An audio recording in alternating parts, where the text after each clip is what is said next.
MIM వచ్చేస్తే ముస్లిమ్స్కి పరిష్కారం వస్తుందంటే అది ఆలోచన తప్పు. ఎంఐఎం ఓల్డ్ సిటీ 7 సీట్లకు మాత్రమే పరిమితము. ఓకే, ఈ రాష్ట్రంలో ముస్లిమ్స్ లేరా? ఉన్నారు. 10 ఉమ్మడి జిల్లాలలో. అంటే అక్కడ ఎంఏఎం అధినేత అక్బరుద్దీన్ ఓవైసీ చెప్తే సాలింగ 10 ఎవరన్నా చెప్పానండి. ఎంఐఎం 7 అసెంబ్లీ కాన్స్టిట్యున్సీకి మాత్రమే పరిమితము. ఒకటే ఎంపీ 7 ఎమ్మెల్యేలకు మాత్రమే పరిమితం. వాళ్ళు నెక్స్ట్ జిహెచ్ఎంసీ కోసం వస్తే కూడా జిహెచ్ఎంసీ న్యూ సిటీ జిహెచ్ఎంసీ వస్తే మళ్ళా ముస్లిం నేతలు వెళ్లాల్సి వస్తుంది, అన్ని కార్యకర్తలు వెళ్లాల్సి వస్తుంది.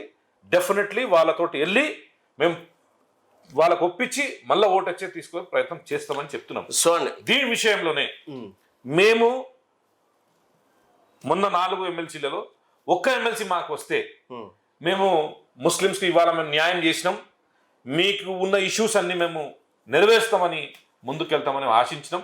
కానీ అది దురదృష్టకం రాలేదు. వాళ్ళు ఏదో కమిట్మెంట్ వలన ముఖ్యమంత్రి గారు కానీ రాహుల్ గాంధీ గారు కానీ మనకు చేయలేకపోయినారు. కానీ మా రాష్ట్ర ముఖ్యమంత్రి రేవంత్ రెడ్డి గారు సంవత్సర కాలం పూర్తి అయింది, దాదాపు 16 నెలలు పూర్తి అయినాయి.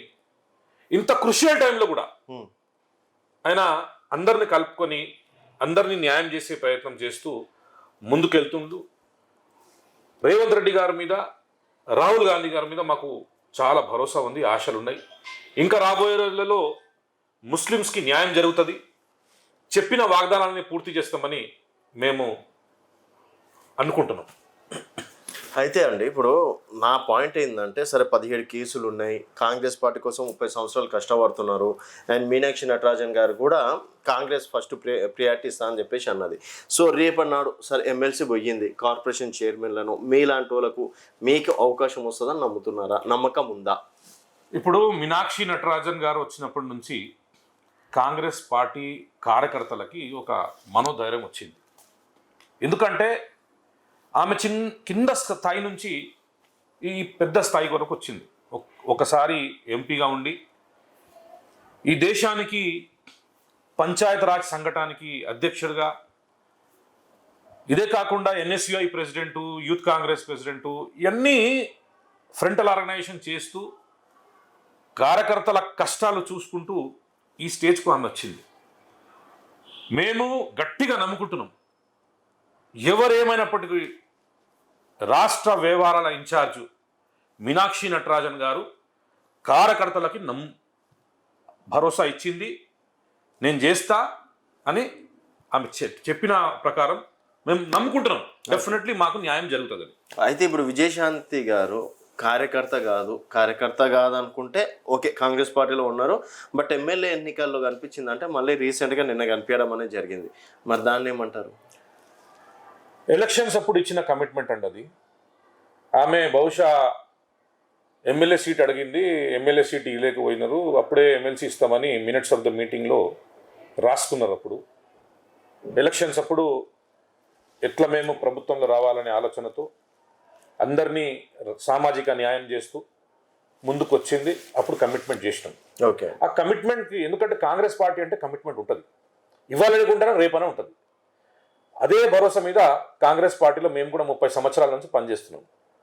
నాలాంటి కార్యకర్తలు కూడా ఇదే భరోసాతో ఎప్పుడు ఏ పార్టీకి పోకుండా కాంగ్రెస్లో పుట్టినాం, కాంగ్రెస్లోనే చచ్చిపోతాం, ఇదే మేము తరంగా పోతున్నాం. 100% మాకు న్యాయం జరుగుతుంది. ఇప్పుడు విజయశాంతి గారి విషయంకి వస్తే హైకమాండ్ గారి దగ్గర అక్కడ కమిట్మెంటు గతంలో జరిగింది ఎలక్షన్స్ అప్పుడు. ఆ కమిట్మెంట్ మినిట్స్ ఆఫ్ ద మీటింగ్లో రాసి ఉంది, అది 100% చేయాల్సిందని. ఇప్పుడు మైనారిటీకి ఇవ్వకుండా బీసీ బిడ్డ ఆమెకి ఇవ్వడం జరిగింది. ఓకే, మేము బీసీకి ఇస్తే మేము వ్యతిరేకం లేదు, ఎస్టీకి ఇస్తే వ్యతిరేకం లేదు, ఎస్టీకి ఇస్తే వ్యతిరేకం లేదు. ఎందుకంటే రాహుల్ గాంధీ గారి విజను ఇస్ దేశ్ మే జిస్కి జిత్తి ఆబాదీ హే ఉత్తి ఉస్కి హిస్సేదారీ అన్నాడు.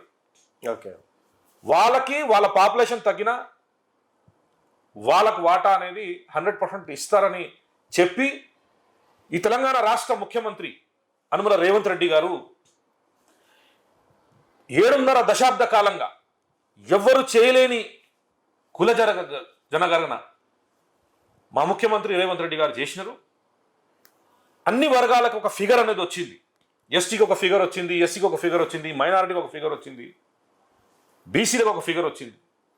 అదే ఫిగర్ ప్రకారం, అదే కౌంటింగ్ ప్రకారం మేము కూడా మా భాగ్యదారి, మా హక్కు, మా రిప్రజెంటేషన్ అడిగినాం. అయితే నిజాముద్దీన్ గారు, మీరు అప్పటి నుంచి చెప్తుంటే ఏదో కాంగ్రెస్ పార్టీలో ఉన్నాం డబ్బా కొట్టాలని డబ్బా కొడుతున్నట్టు ఉంది. మొన్న గ్రాడ్యుయేట్స్ చదువుకున్న వాళ్ళు, డిగ్రీలు అయిపోయిన వాళ్ళు, టీచర్స్లు 2 స్థానాలలో మిమ్మల్ని ఓడగొట్టడం అనేది జరిగింది. సిట్టింగ్ స్థానం అండి అది. అలాంటిది అయినా కూడా మా కాంగ్రెస్ పార్టీ అట్లా చేసింది, మా రేవంత్ రెడ్డి గారు ఇట్లా చేసింది అని చెప్పేసి అంత డబ్బు ఎందుకు కొడుతుందో నాకు అర్థమైంది. నేను 30 సంవత్సరాల కాంగ్రెస్ పార్టీలు ఉన్నానండి. ఎవరికో డబ్బా కొట్టే పని ఎప్పుడు చేస్తున్నా, నేను డబ్బా కొట్టే పని చేస్తే ఏదో స్టేజ్ కుంటుండే, బ్యాగులు మోసుకుంటుంటే ఏదో స్టేజ్ కుంటుండే. నేను నా లైఫ్ లో ఎవరు బ్యాగ్ ఇప్పుడు వరకు వచ్చిన గురించి డబ్బా కొట్టలే. చేస్తున్న పని గురించి మాట్లాడుతున్నా. ఓకే, మీరు అడుగుతున్నారు మొన్న జరిగిన 2 ఎమ్మెల్సీలు ఎందుకు ఓడిపోయినారు మీరు అని. ఒక మంత్రి ఉన్నాడు, ఒక మంత్రి ఉన్నారు, ప్లస్ కాంగ్రెస్ పార్టీ ప్రభుత్వంలో ఉంది, మళ్ళా సిట్టింగ్ స్థానము ఎందుకు ఓడిపోయినారని చెప్పినారు. సరే, మామూలు ఎలక్షన్స్ అయితే మీరు చెప్పినట్టు హిందూ ముస్లిం అనుకోవచ్చు. బట్ అక్కడ అయితే చదువుకున్న వాళ్ళు కదా అండి, వాళ్ళైతే మీకు చాలా స్పష్టంగా తెలుసు. బీఆర్ఎస్ లీడర్లు కేటీఆర్ గారు కానీ, హరీష్ రావు గారు కానీ, ఇప్పుడైతే కేసీఆర్ గారు అయితే ఫామ్ హౌస్ నుంచి బయటకు వస్తలేరు. ఇప్పుడు ఫీల్డ్లో ఉన్న